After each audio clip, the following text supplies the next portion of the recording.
So today we will learn Pythagorean theorem or Pythagoras theorem. First we have to know that this theorem is only applicable on a right angle triangle.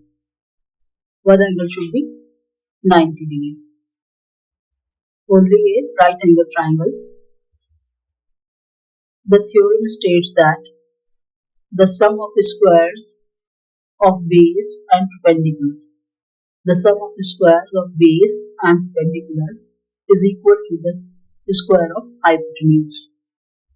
This is the hypotenuse, it is base, it is perpendicular.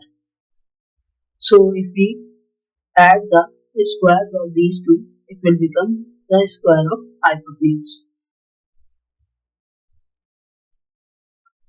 That means x square plus y square is equal to z square. Now, learning with examples.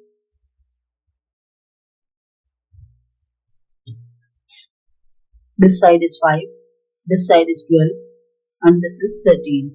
This is our example. So, the square of 12 plus square of 5 will be equal to the square of 13. That means 144 plus 25 is equal to 169. Example 2. If the base is 4, perpendicular is 3, hypotenuse is 5. 4 square plus 3 square is equal to 5 square. That means 16 plus 9 is equal to 25.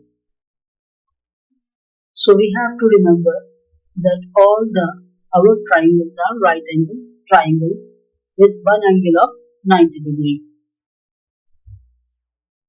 Also, it is the addition of squares and not the addition of direct numbers.